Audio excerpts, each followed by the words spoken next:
ရုံးမှာ server rack server cabinet တခုတက်တော့မယ်ဆိုရင်ပစ္စည်းတွေရောက်လာမှဒီ rack ထဲမင်း rack ကနေပြီးတော့ကိုရုံးခန်းထဲကိုထည့်မရတာမျိုးဒါမျိုးတွေကြုံမှုကြလိမ့်မယ်သူတွေအဲ့တော့ server ဆိုတာကတချို့ကထင်နေရပုံမှန်အိမ်မှာသုံးတဲ့ဟင်းထဲတဲ့ကြောင်အိမ်လိုမျိုးပဲဆိုထင်ရတယ်ပေါ့နော်ကျွန်တော်လည်းအရင်တော့ထင်ခဲ့တာပဲဘာလို့ပုံစံတူတာဟုတ်အဲ့တော့ဒါပေမဲ့ server rack ဆိုတာကရိုးရိုးတန်ပြီးတော့မဟုတ်ဘူးဒီရုံးရဲ့ IT core infrastructure တစ်ခုလုံးကို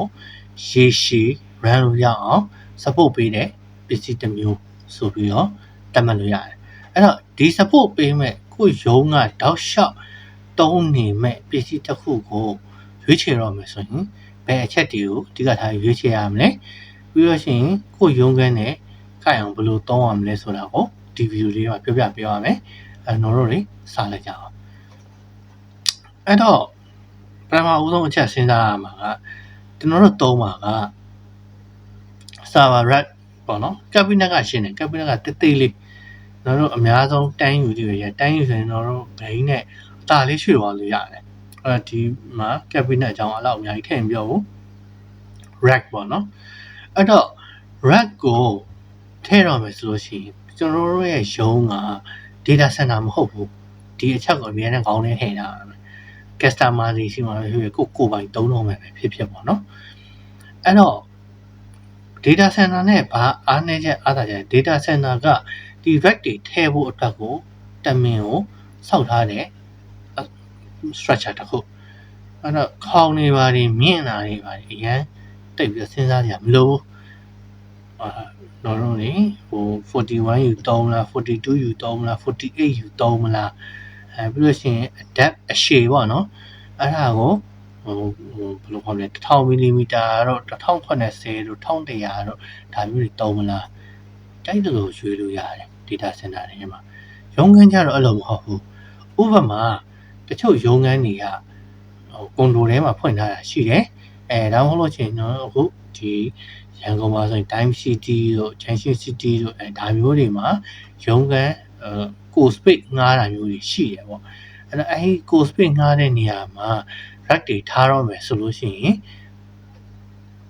ceiling နှိမ့်လားတို့နေရာဘယ်လောက်ယူမှာလဲဒါမျိုးတွေတော့အစအဆုံးအကုန်စဉ်းစားရမယ်အဲ့တော့တစ်အချက်အနေနဲ့ dimension နဲ့ capacity dimension က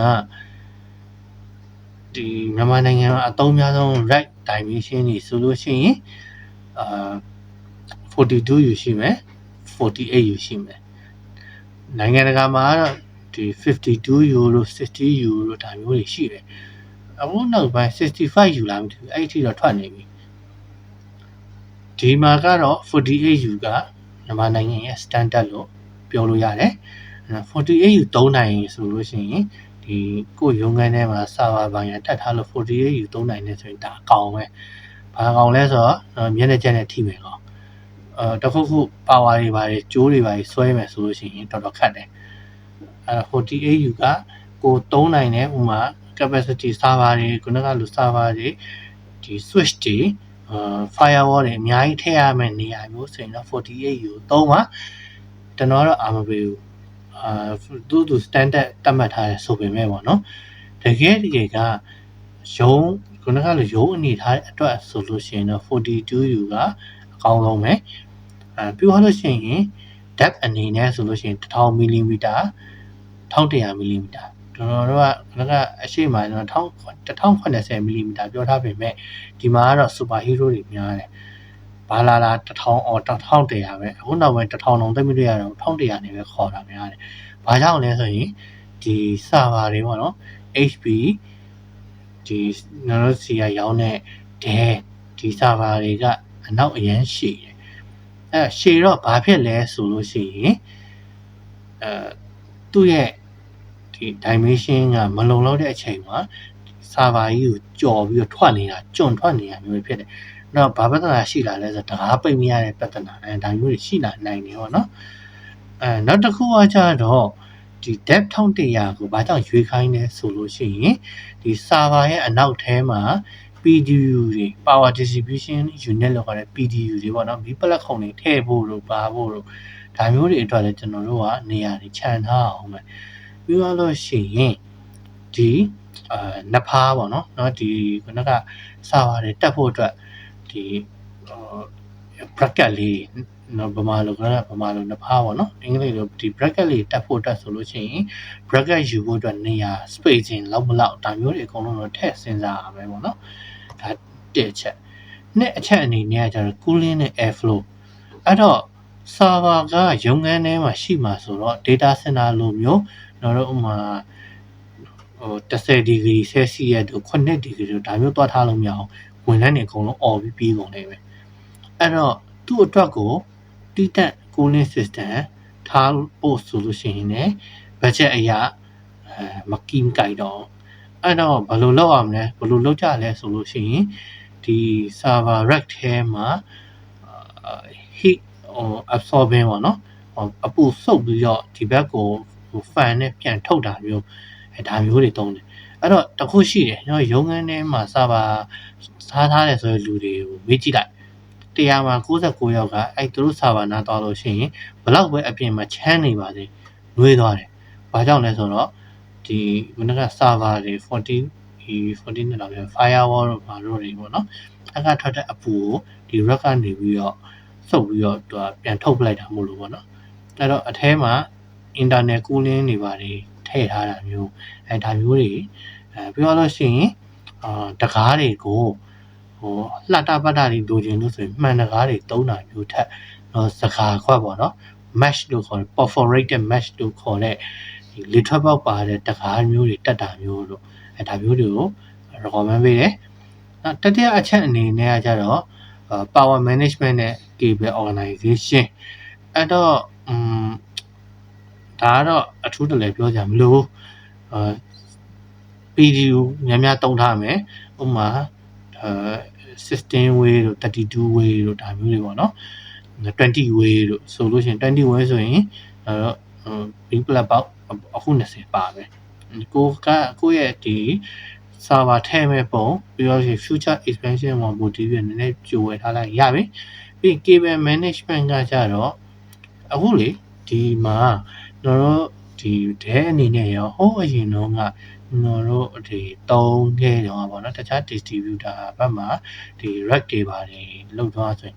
ဘာကြောင့်လဲတော့မသိဘူးဒီမြန်မာနိုင်ငံမှာ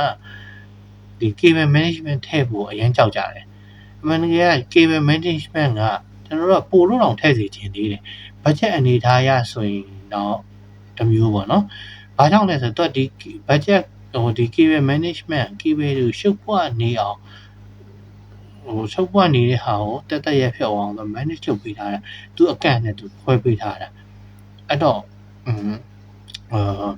cable management ကိုဒီဗီဒီယိုကြည့်ပြီးတော့ကြိုက်တယ်ဆိုလို့ရှိရင်တော့ထည့်သုံးကြပါကျွန်တော်ကတော့ recommend ပေးတယ်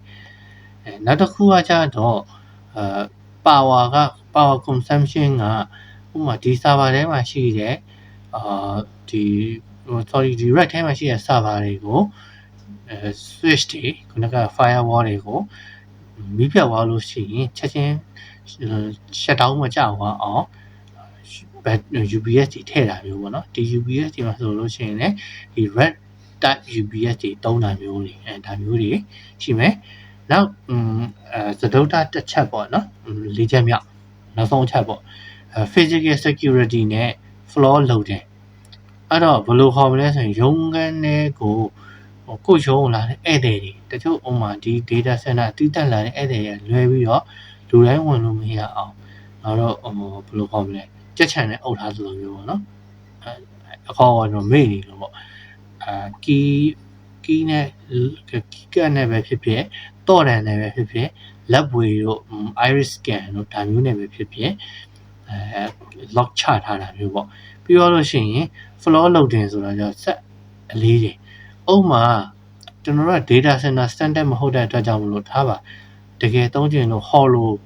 floor ထားခြင်းနေဆိုရင်တော့မှဒီ hollow ရောအောက်ကချမ်းပြင်ရောကကျွန်တော် rack ထဲမှာထည့်တဲ့စက်ပစ္စည်းတွေအလေးချိန်ခံနိုင်ရဲ့လားဆိုတာဒါမျိုးတွေစဉ်းစားလို့လို့တယ်။ကိုကထည့်လိုက်ပြီးလိုက်ပြီးတော့ဘုံ